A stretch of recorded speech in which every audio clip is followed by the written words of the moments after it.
మీ ఎలాంటి వ్యాపార ప్రకటనలకైనా వెంటనే మా ఛానల్ సంప్రదించండి. వీక్షకులందరికీ నమస్కారం. ఫిబ్రవరి మాసంలో మీకు ఏ విధమైనటువంటి గ్రహస్థితి కలగబోతూ ఉన్నది అనేటువంటి విషయాన్ని మనం ఈ వీడియో ద్వారా క్లుప్తంగా తెలుసుకునేటువంటి ప్రయత్నం చేద్దాం. జనవరి నెలలో సంక్రమించినట్టే ఫిబ్రవరి మాసంలో కూడా పంచగ్రహ కూటమి, షడ్గ్రహ కూటమి సంభవించడానికి కూడా అవకాశం ఉన్నది. అయితే ఈసారి మకరంలో కాకుండా కుంభరాశి యందు ఈ పంచగ్రహ కూటములు ఇవన్నీ కూడా ఏర్పడబోతూ ఉన్నాయి. అలాగే ఫిబ్రవరి మాసంలో ఉండేటువంటి గ్రహస్థితిని గనక మనం ఒక్కసారి గమనిస్తే మిథున రాశి యందు గురుడు సంచరిస్తూ ఉన్నారు. అలాగే సింహరాశి యందు కేతువు యొక్క సంక్రమణం జరుగుతూ ఉన్నది, కేతువు సంచరిస్తూ ఉన్నారు. అలాగే కుంభరాశి యందు రాహువు ఉన్నారు, మీనరాశి యందు శనైశ్వరుడు. ఈ 4 గ్రహాలు అలా స్థానంలో ఉన్నాయి. అయితే 13వ తారీఖు వరకు రవి యొక్క సంచారము మకర రాశి యందు ఉంటుంది. 13వ తారీఖు తదుపరి రవి యొక్క సంచారము కుంభరాశిలోకి వెళుతోంది. ఇది ఒక్క విషయాన్ని మనం పరిశీలన చేస్తే కుంభరాశిలో ఇప్పటికే రాహు యొక్క సంచారం ఉన్నది. ఈ 13వ తారీఖు దాటాక రవి కూడా కుంభరాశిలోకి ప్రవేశం చేయబోతూ ఉన్నారు. రవి రాహువులు కలిసి ఉండడం వల్ల అది పితృదోష కారకంగా మనం చెప్పుకోవచ్చును. జనరల్గా అయితే రవి రాహువు కలిసినప్పుడు సూర్యగ్రహణాదులు ఇవన్నీ ఏర్పడుతూ ఉంటాయి. అయితే ఈసారి మన భారతదేశంలో ఏ గ్రహణాలు కూడా ఇప్పుడు కనబడడం లేదు. కాబట్టి గ్రహణ సంబంధమైన విషయాలపై మనం భయపడవలసినటువంటి అవసరం లేదు. కానీ ఇక్కడ రవి రాహువులు కలిసి ఉంటే పితృదోషము వస్తుంది.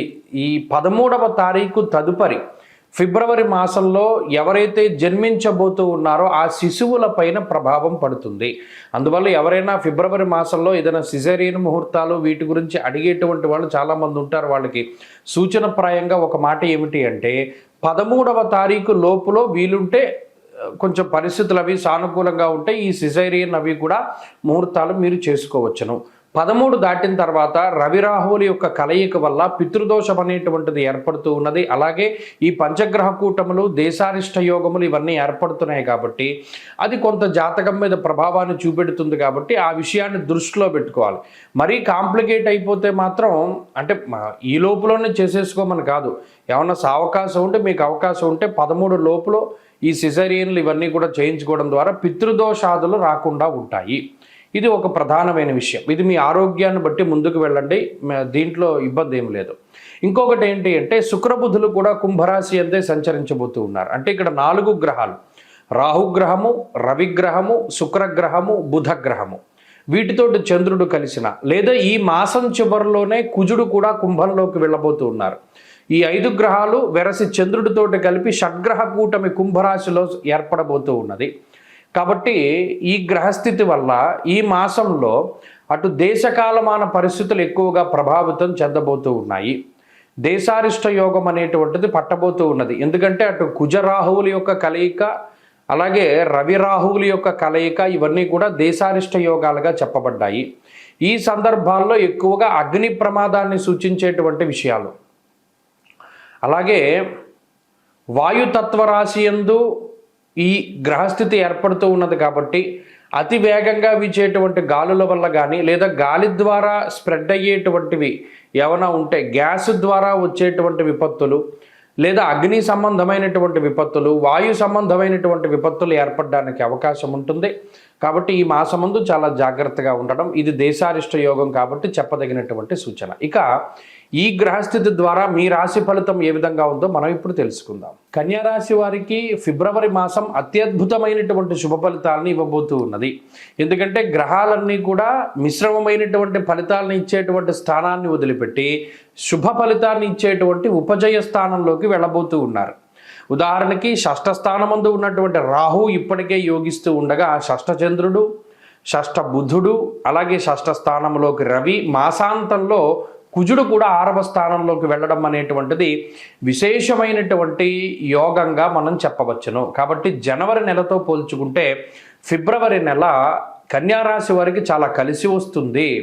షష్ఠే రవౌ సుసౌఖ్యాదిన్ ఎత్ర కార్యార్థ సాధనం అన్నది శాస్త్రం. అలాగే దాదాపుగా ఒక అర్ధ సంవత్సరం తర్వాత అంటే ఒక 5-6 నెలల తర్వాత కుజుడు యోగిస్తూ ఉన్నటువంటి పరిస్థితులు, 6వ స్థానమందు రవి కానీ 6వ స్థానమందు కుజుడు కానీ 6వ స్థానమందు రాహువు కానీ ఎప్పుడైతే మీకు ఉంటారో వారు చాలా అనుకూలమైనటువంటి ఫలితాన్ని, ముఖ్యంగా రోగ బాధల్ని నివారించగలుగుతారు. ఏదైనా అనారోగ్య సమస్యలు ఉన్నా లేదా ఏదైనా హెల్త్ పరంగా చాలా ఇబ్బందికరమైనటువంటి పరిస్థితులు ఉంటే వాటిని అధిగమించగలిగేటువంటి శక్తినిస్తారు.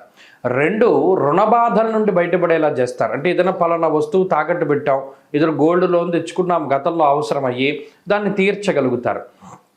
ఎవరికోదేమో వారు తిరిగి మీరు చెల్లించగలుగుతారు. లేదు సకాలంలో మీరు వడ్డీలు కట్టగలుగుతారు, సకాలంలో మీరు అప్పులు తీర్చగలుగుతారు.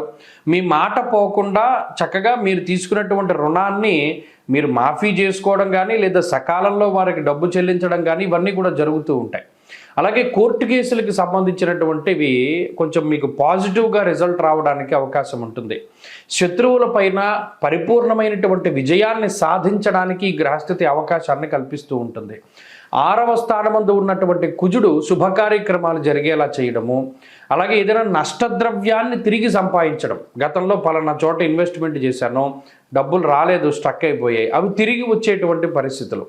లేదా ఏదైనా గతంలో పలానా పెట్టుబడి పెట్టి నష్టపోయాను, మరలా వాటిని సంపాదించుకోగలిగేటువంటి శక్తిని, అంటే నష్టద్రవ్య పునఃప్రాప్త్యర్థ సిద్ధి అంటారు, అంటే దాన్ని కలగజేస్తుంది ఈ గ్రహస్థితి.